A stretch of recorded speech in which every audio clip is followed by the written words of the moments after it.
Mesdames, Messieurs, bonsoir et bienvenue. Le Sénégal et le groupe de la Banque mondiale organisent ce 7 juillet 2022 une rencontre de haut niveau, un sommet qui va réunir les dirigeants du continent. Et c'est pour ensemble se pencher sur la répartition des fonds de l'IDA. IDA, c'est l'Association internationale de développement, instrument de la Banque mondiale. Nous parlons des objectifs de cette rencontre avec le ministre des Finances et du Budget. Monsieur le ministre, bonsoir. Bonsoir, bonsoir Adam. Alors pour vous, ainsi que pour l'ensemble des pays membres de ce fonds, quels sont les enjeux de cette rencontre de Dakar? Oui, je vous remercie Adam. Je pense qu'on va faire un peu d'historique. Pour rappel, déjà à Abidjan, l'année dernière, s'était réuni ce même sommet donc de haut niveau, organisé par le président Ouattara, justement donc dans le cadre de la reconstitution du IDA 20. Parce que, en fait, la Banque mondiale intervient justement à travers IDA, qui est l'association pour le développement international. Donc pour chaque 3 ans, pour pouvoir donc financer donc les économies en développement. L'année dernière, il s'était agi de la recherche donc de ce fonds pour la reconstitution de fonds du IDA, parce que l'IDA 2019 était terminé et il fallait donc reconstituer les fonds justement donc pour IDA 2020. IDA, je vous dis IDA 2019, c'est 2019, 2020, 2021.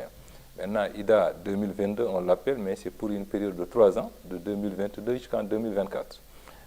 Au départ, donc, l'objectif qui était fixé était aux alentours de 90 milliards de dollars.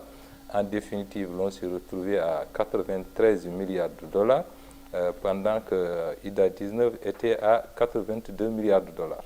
93 milliards de dollars, c'est environ près de 58 000 milliards de francs CFA qui seraient donc répartis donc, pour les 3 prochaines années. Et donc l'objectif de la rencontre de Dakar, justement organisée par le président de la République, son Excellence Macky Sall, qui est aussi le président de l'Union africaine, c'est important de le rappeler, justement, a pour objectif cette rencontre de voir donc comment répartir et dépenser ces fonds sur la base des orientations que les chefs d'État et de gouvernement donneront donc justement à cet instrument. Donc, vous l'avez dit, c'est le chef de l'État, son Excellence Macky Sall, qui préside la rencontre. Quels sont les autres dirigeants qui seront de la partie? Oui, peut-être je pourrais citer de mémoire une bonne dizaine quand même de chefs d'État africains devaient être, disons, de la partie. Bon, vous savez que jusqu'au moment où va se tenir la rencontre, il y aura toujours des confirmations. Mais pour le moment, les services du protocole nous ont parlé quand même de la présence de 10 chefs d'État africains. En plus de cela, bien évidemment, la Banque mondiale est représentée au haut niveau. Rappelez-vous déjà que le président du groupe, Malpass, était là il y a quelques semaines. Donc il a eu justement une rencontre avec le président et ça a été l'occasion pour le président Malpass et pour le président de la République Macky Sall de confirmer donc l'excellent niveau de relation donc entre le groupe de la Banque mondiale et le Sénégal. Et sur cette base d'ailleurs que le président a pu obtenir de la Banque mondiale un appui budgétaire exceptionnel, jamais obtenu au Sénégal, de 200 millions de dollars cette année même, justement donc pour pouvoir donc faire face à ces besoins urgents qui sont nés d'abord de la pandémie, mais surtout de la situation que nous vivons actuellement en Ukraine. Donc le groupe de la banque va être représenté par le vice-président qui est en même temps le directeur chargé des opérations. Donc qui va être là, c'est M. Axel, il s'appelle, avec le vice-président aussi chargé de la région Afrique, M. Ousmane Diagana. Donc ils seront là, je crois qu'ils sont même arrivés à l'instant. Bien évidemment, plus donc des délégations de beaucoup de pays d'étrangers, donc surtout européens, qui vont justement donc faire partie de cette rencontre-là. Et pourquoi c'est le Sénégal qui abrite cette rencontre au niveau? Qu'est-ce qui justifie ce choix de Dakar?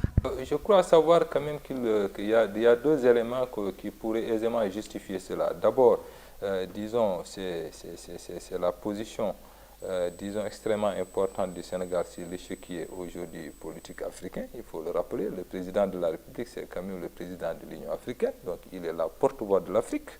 Le deuxième élément, c'est le niveau aussi, je l'ai rappelé tout à l'heure, particulièrement exceptionnel entre la Banque mondiale, des relations entre la Banque mondiale et le Sénégal.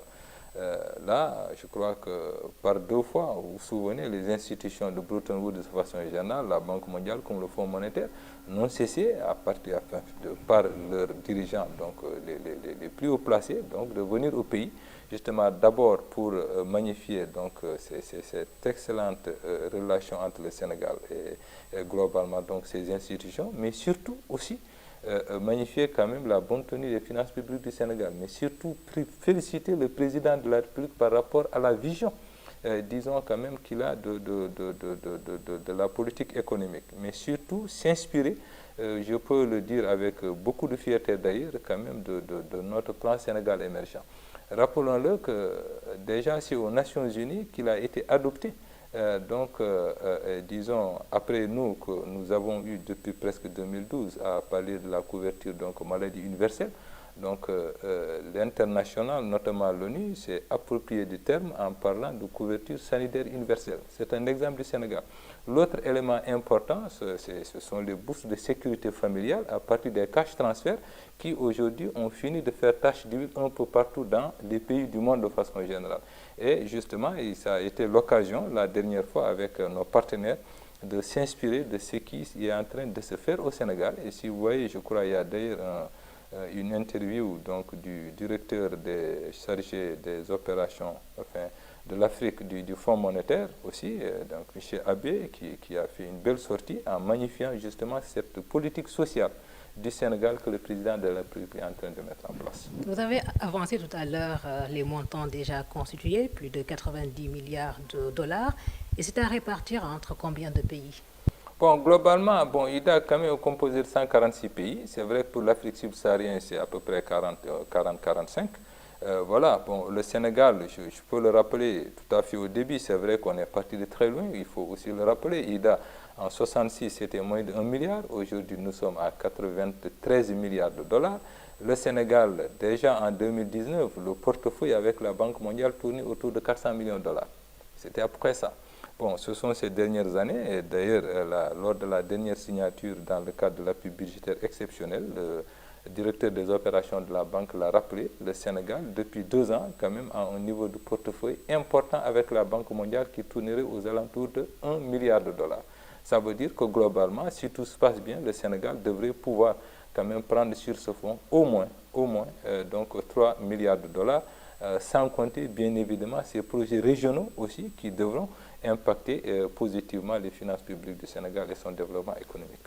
L'Afrique, de manière générale, a traversé des crises ces dernières années. On a parlé de la Covid, des impacts de la guerre en Ukraine. Est-ce qu'on peut s'attendre à des faveurs lors de la répartition de ces ressources? Bon, naturellement, c'est des pays quand même qui ont besoin justement de soutien de partenaires. Mais je pense que d'abord, la première bataille devrait être gagnée à partir des efforts internes quand même que nous devons faire. Et là, tout le monde est d'accord sur cela. Il faut davantage faire d'efforts au niveau interne, notamment dans le cadre de la mobilisation des recettes. C'est une bagarre importante. Mais l'autre élément, bien évidemment, c'est à partir des projets quand même qui sont importants, mais surtout dans le cadre globalement quand même de 3 objectifs. D'abord, l'on s'est rendu compte qu'avec la crise en Ukraine, bon, d'abord avec la Covid, ensuite la crise en Ukraine, que nos pays sont particulièrement vulnérables du fait justement donc de leur, disons, ouverture à l'extérieur, donc de leur dépendance à l'extérieur. Aujourd'hui, il nous faut travailler à être quand même dans l'autosuffisance alimentaire. Ça, c'est un objectif important. Et c'est pourquoi nous, en tout cas au niveau du Sénégal, au moins notre autosuffisance en riz reste un objectif qui est là et qu'il faudra à tout prix atteindre. Et c'est pourquoi nous allons continuer à investir massivement donc, dans l'agriculture. Le deuxième élément, c'est dans l'équité, il faut le dire aussi, le chef de l'État le rappelle tout le temps, il nous faut quand même aller vers, disons, l'accès universel à l'eau, comme à l'électricité. Ce sont des objectifs qui restent encore là et pour lesquels, justement, donc, nous devons chercher. Le troisième élément important, effectivement, donc, c'est dans le cadre d'une meilleure solidarité dans la répartition et la dépense, disons quand même, des ressources de l'État. Et pour cela, effectivement, les projets dits sociaux devraient naturellement donc être aussi, devraient faire partie de nos grandes priorités, bien évidemment. Dans toutes ces politiques-là, l'élément important, c'est l'éducation, la santé, ça c'est clair, et bien évidemment donc les jeunes et les femmes qui devront faire partie de toutes ces grandes décisions que le président serait donc amené à confirmer dans le cadre donc de ces choix de dépenses. Vous parlez de mobilisation de ressources internes. Beaucoup de stratégies ont été lancées, notamment la stratégie de mobilisation de recettes à moyen terme. Est-ce qu'elle produit des résultats tangibles? Oui, naturellement, la SRMT, elle a commencé à produire beaucoup de résultats, ça je le dis. Il y a 2 ans, on était à un niveau quand même, disons, de contribution. Je veux parler du nombre de contribuables, on tournait autour de 85 000. Disons, aujourd'hui, on est aux alentours à peu près de 147 000. C'est presque plus de 62 000 nouveaux contribuables quand même qui ont été créés, donc à partir donc, des efforts importants. Mais l'autre aussi, vous avez parlé de la SRMT, mais aussi au niveau du service douanier, nous avons mis en place justement donc un système aussi de collecte particulièrement performant avec le PROMAD, qui est mis en place depuis l'année dernière, qui continue aussi de produire des résultats. Figurez-vous quand même que nous faisons l'exception d'abord, le Sénégal, je veux dire, dans le cadre, disons, de notre croissance, qui continue quand même d'être positif, après que nous avons noté des récessions un peu partout dans le monde, mais le Sénégal a continué à faire l'exception dans ce sens. Cette année, nous avions prévu un taux de croissance de plus de 5%. Bon, peut-être on devrait tourner aux alentours de 5%. C'est un peu donc les résultats de notre loi de finances rectificative. Mais malgré cela, nos recettes continuent de croître.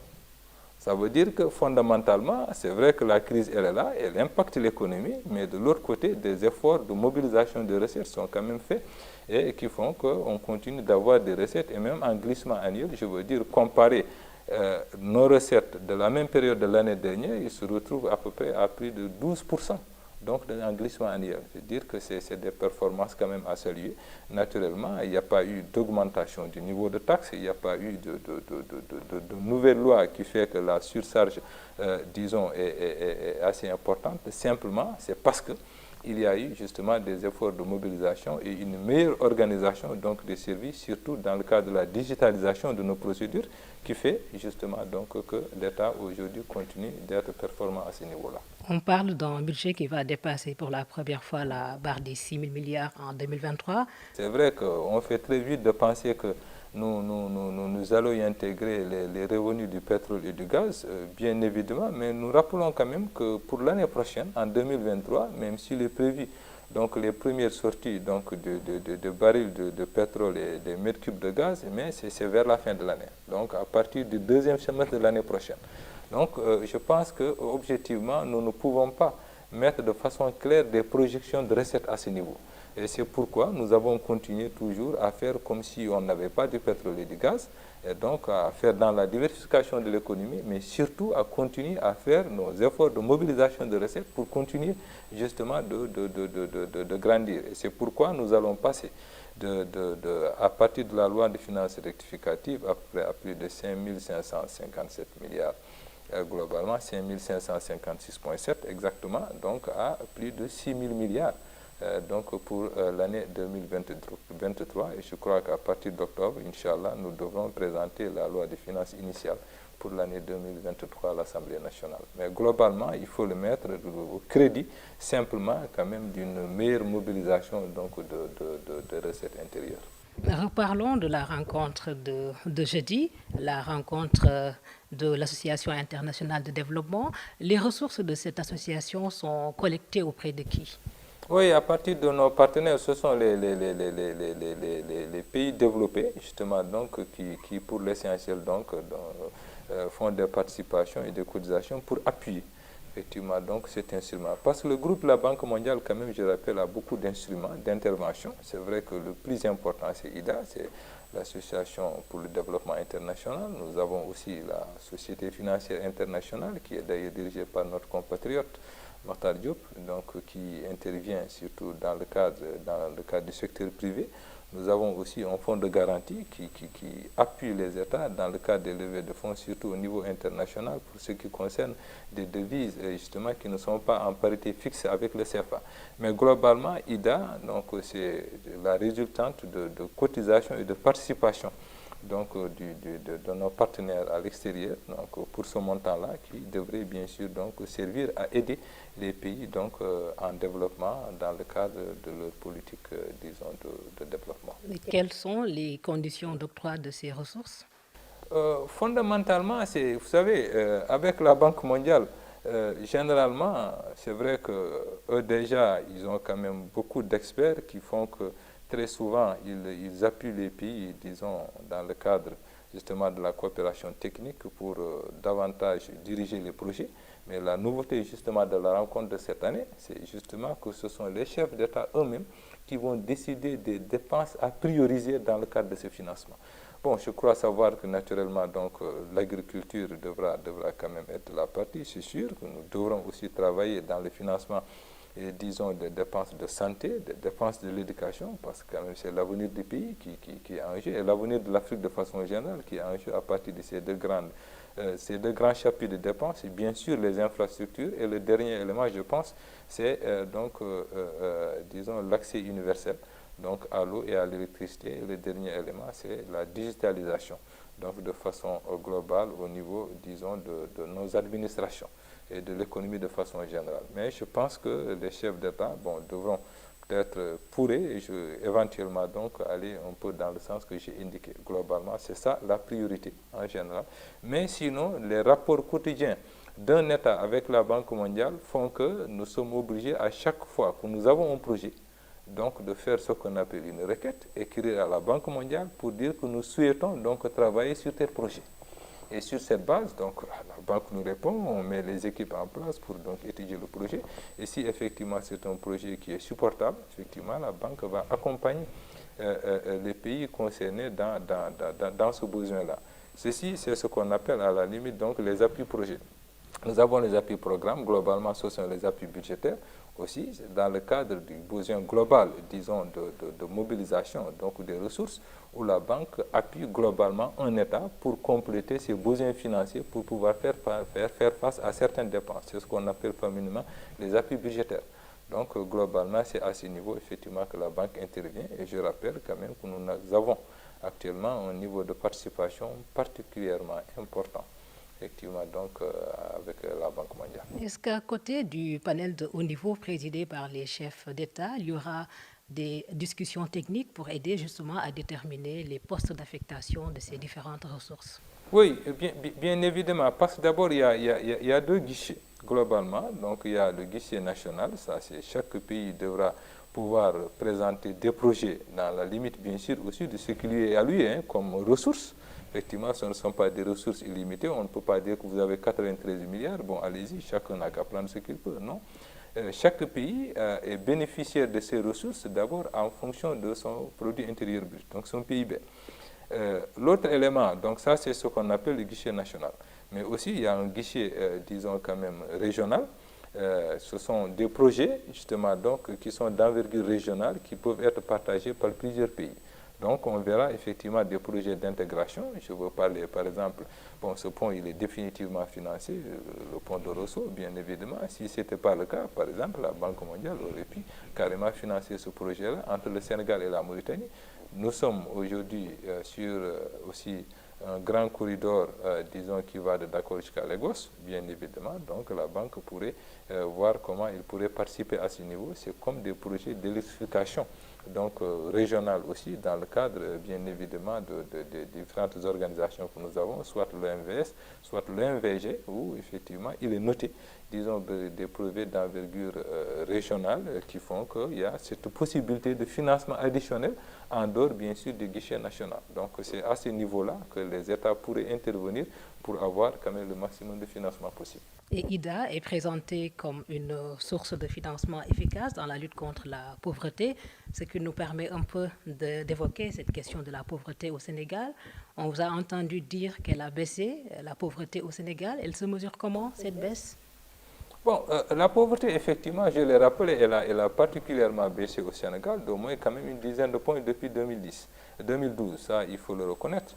Effectivement, bon, même si malheureusement il y a encore des pauvres au Sénégal, mais notre ambition, c'est de tout faire pour encore réduire ce taux le maximum possible. Maintenant, il faut saluer quand même cette vision du président de la République, je l'ai rappelé tout à l'heure, et qui sert d'exemple aujourd'hui au niveau quand même des politiques que les pays sont appelés à partager.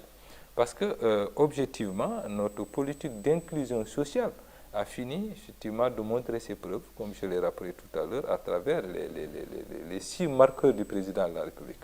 Les 6 marqueurs sociaux du président, vous le savez sans doute, bon, vous avez donc le financement qui est déjà important pour l'autonomisation des jeunes et des femmes, c'est la DER, donc FJ. Vous avez aussi la couverture sanitaire maladie universelle, la CMU, vous avez les bourses de sécurité familiale, vous avez donc Promoville, vous avez effectivement donc le PUMA et donc le PUDC. Ce sont les 6 donc, marqueurs, les 6 projets, en tout cas du chef de l'État, qui font que de plus en plus les ressources publiques sont partagées par la plus grande majorité de la population. En plus de cela, le président de la République a pensé qu'il y a lieu quand même de continuer à appuyer des ménages qui sont encore dans une situation de vulnérabilité extrême. C'est ce qu'on appelle justement donc la technique des cash transferts. Et sur cette base, justement, donc la dernière fois, les bourses de sécurité d'abord ont été justement une émanation du gouvernement. Les premiers moments où on était encore là, c'était exclusivement à partir du budget de l'État. Mais depuis quelques années, justement, ce sont nos partenaires, notamment la Banque mondiale, qui s'est substituée à l'État pour pouvoir donc appuyer le Sénégal dans le cadre de cette politique sociale particulièrement importante. D'abord, ce sont les bourses de sécurité familiale. En plus de cela, il y a eu les cash transferts récemment qui ont été, disons, appréciés et magnifiés quand même par tout le monde. Et nous sommes partis d'une expérience, lorsqu'il y a eu la Covid, souvenez-vous, il y avait eu donc le plan que le président avait mis en place à l'époque, justement, donc pour pouvoir supporter les ménages vulnérables. Mais c'était à partir donc des kits alimentaires. Souvenez-vous de cela. Après ça, maintenant, nous avons pensé qu'il y a lieu pour aller très vite de travailler sur la base d'abord d'un registre national unique, donc qui est composé globalement donc de tous les éléments, disons, des registres d'intervention de différentes structures. Nous l'avons unifié à partir donc d'un décret du président et nous avons visé à peu près 1 100 000 ménages. Donc, registre national unique pour les ménages donc, les plus vulnérables au Sénégal. Et c'est sur cette base, justement, donc, que les appuis sont faits à partir, justement, des possibilités de l'État. Et donc, pour le moment, nous avions eu à viser 554 000 familles, je crois, bien évidemment. Donc, c'est une opération aussi qui sera renouvelée. Et je crois que là, on va y aller très rapidement parce que le président de la République nous a donné des instructions de tout faire pour pouvoir justement renouveler cette opération. Nous sommes en train de travailler avec nos partenaires. Et donc, c'est une politique d'inclusion quand même assez liée et qui aujourd'hui qui a fini de faire ses preuves un peu partout. Et qui est noté en exemple aussi, et beaucoup de pays s'inspirent justement donc de cette politique sociale du président de la République. Donc l'actualité, Monsieur le ministre, c'est également le Mali avec la levée des sanctions de la CEDEAO, sanctions économiques, financières et commerciales. Est-ce que déjà ce gel de 6 mois a eu un impact sur l'économie du Sénégal? Oui, lourdement, c'est clair, parce que bon, le Mali quand même c'est le premier partenaire du Sénégal, le premier partenaire économique du Sénégal. Il est vrai que très souvent, si les conséquences se mesurent à partir de la mobilisation des recettes, je dirais non. Mais vous savez, l'économie, ce n'est pas que ça. Aujourd'hui, l'essentiel de nos exportations vers le Mali était gelé. Beaucoup de nos entreprises ont eu à souffrir justement de cette situation, c'est clair, mais il y a aussi que le Sénégal est un pays de transit pour le Mali. Ce qui fait que c'est un écosystème qui était particulièrement menacé, bien évidemment au niveau de nos recettes, du fait que nous sommes d'abord dans une même communauté. Donc, ce qui fait qu'une fois que les marchandises sont en transit ici, dans tous les cas, on ne peut pas quand même lever des droits sur ça, c'est clair. Mais il n'y a qu'au niveau de l'économie, bien évidemment, donc l'écosystème avait fini d'être affecté de façon générale et naturellement, donc avec la levée de ces sanctions, naturellement, le Sénégal pourra encore retrouver un nouveau souffle et accélérer, disons, quand même ce processus d'intégration avec le Mali qui est important. Je le rappelle, nous exportons beaucoup de ciment vers le Mali. Bien sûr, tous les produits, donc, disons, importés par le Mali via le Sénégal à partir du port pour l'essentiel donc était en transit ici. Nous allons continuer quand même d'assurer aussi ce service-là, sans compter donc tout ce qu'on importe au sud du Mali et qui est particulièrement vital pour le Sénégal, notamment le bétail. Ça, nous le savons. Vous savez aussi les tissus maliens. Vous savez aussi que nous importons aussi beaucoup de produits, et en tout cas, enfin, surtout, disons, manufacturiers au Sénégal vers le Mali. Et je crois que tout cela, effectivement, devrait aujourd'hui quand même ramener, disons, beaucoup plus de sérénité justement donc dans notre économie. Vous l'avez dit, c'est un corridor important, Dakar-Bamako, un grand partenaire, le Mali. Est-ce qu'un risque ne plane pas sur la mobilisation de ressources justement, avec ce gel qui aura duré 6 mois?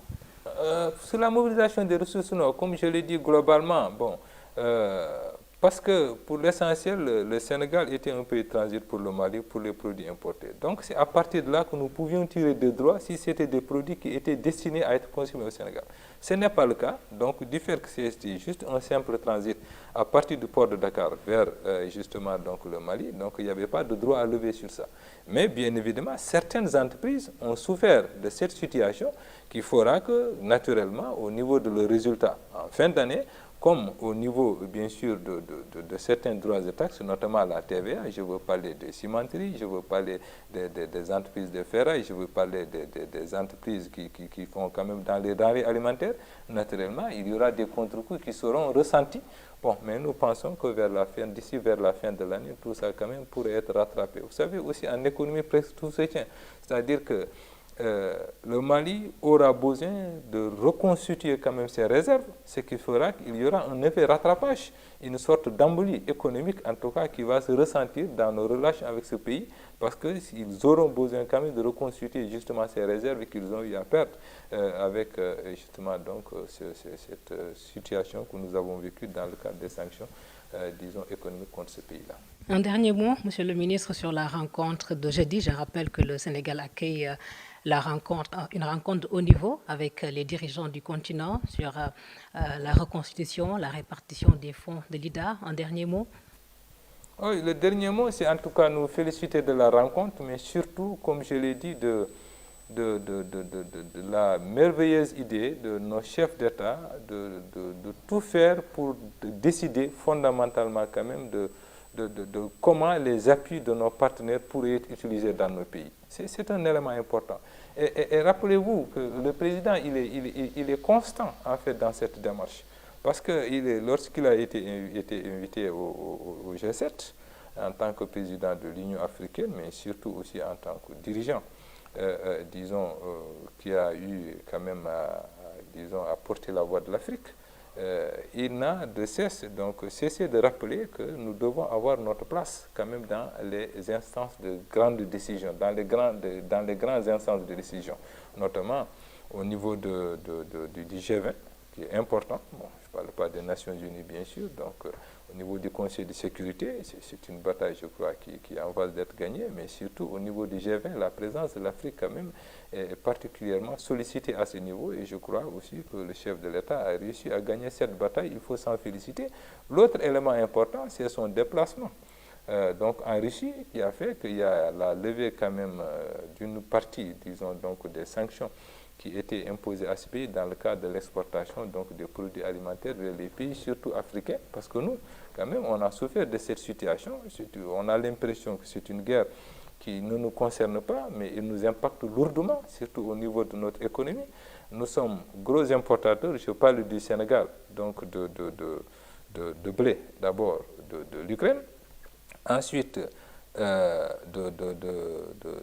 d'énergie, donc de fuel pour l'essentiel, donc du pétrole et du gaz, donc de la Russie, mais surtout aussi tout ce qui est le fer aujourd'hui est importé de ce pays, de la Russie, à presque près de 100 milliards de francs CFA. Donc c'est beaucoup d'importations que nous faisons. Si malheureusement, donc, enfin, tout cela, effectivement, à un moment donné, arrivé à être stoppé, naturellement, donc le pays allait en souffrir.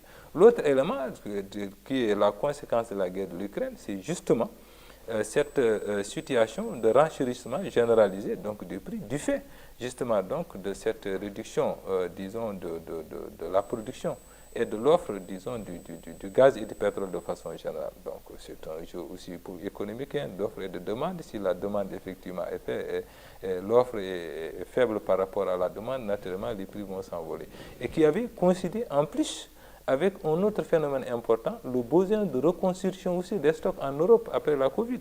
Le troisième élément, c'est le renchérissement donc, du dollar. Rien que cela aurait suffi pour quand même se traduire par une hausse généralisée de nos prix. Parce que le dollar, pour l'essentiel, bon, c'est la monnaie, disons, d'échange à l'international, bien sûr avec l'euro, mais le dollar surtout, mais il est quand même passé presque de 500 francs CFA. Le dollar a aujourd'hui 620 francs CFA le dollar. Donc une augmentation de 24%.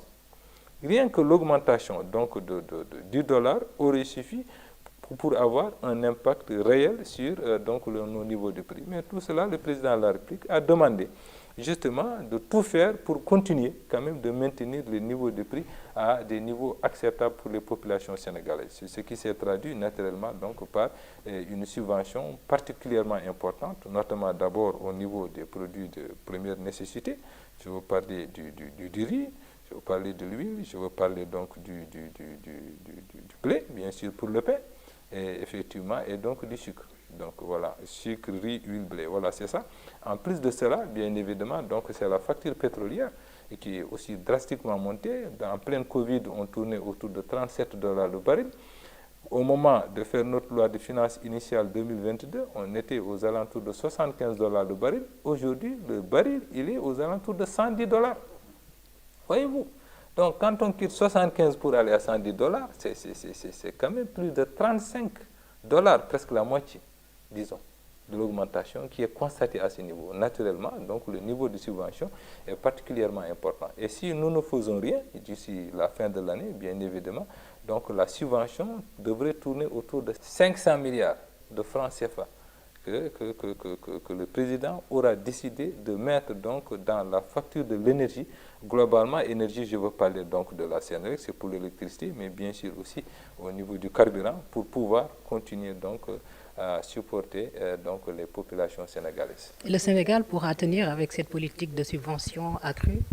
Oui, mais naturellement, à un moment donné, il faut s'arrêter. On pourra tenir si nous décidons de subventionner, c'est clair. Mais nous allons le faire au détriment, malheureusement, d'autres dépenses prioritaires. Et c'est pourquoi, à chaque fois qu'il y a quand même une situation du genre qui est constatée, le président de la République appréciera, en fonction donc des urgences et des investissements à faire, quel est quand même le niveau de subvention, disons, maximal acceptable. À partir de ce moment, bien évidemment, des efforts aussi devront être sollicités de la part des populations. C'est ce qui a justifié récemment d'ailleurs l'augmentation du niveau donc, du prix du super, qui est passé quand même de 675, si ma mémoire est bonne, à 775 pour moi, donc à 890. À 890, donc plus de 115 francs. C'est beaucoup, oui, mais peut-être c'était quand même l'effort à demander à une partie de la population qui peut-être, nous pensons en tout cas qu'elle est à même de pouvoir supporter cette hausse-là. Voilà. Maintenant, c'est vrai que si la situation devrait perdurer, peut-être que nous serons amenés à solliciter quand même des efforts un peu de la population aussi pour pouvoir continuer à faire dans des investissements prioritaires, notamment les hôpitaux, les écoles, il faut le faire. Nous avons énormément d'abris provisoires, même si on a des projets volontaristes pour cela. Nous avons aussi besoin de beaucoup d'hôpitaux à construire, le plateau sanitaire aussi à remettre à certains niveaux. De l'autre côté aussi, nous avons une population, mais qui n'est pas dans tout ça. Et cette population aussi doit être supportée, cette population doit être appuyée, cette population doit aussi faire partie justement des efforts que l'État est en train de faire pour les autres. Nous avons une bonne partie de notre population mais qui ne connaît pas l'électricité. L'eau, je pense que c'est bientôt un mauvais souvenir, mais rien qu'à ce niveau, on a une bonne partie de nos Sénégalais mais qui n'ont pas de véhicule. C'est vrai, il faut être très regardant sur le niveau du prix du gasoil, parce que aussi ça peut faire un effet domino pour l'éviter, effectivement. Donc on réfléchit pour voir en tout cas à quelle est la meilleure option, en tout cas pour rendre supportable tout ça. et pour le Sénégalais qui doit continuer à bénéficier de subventions, et pour l'autre Sénégalais moyen qui peut peut-être aussi faire un effort, jouer sa partition dans le cadre de cette situation quand même particulièrement difficile pour le monde. C'est un peu ça.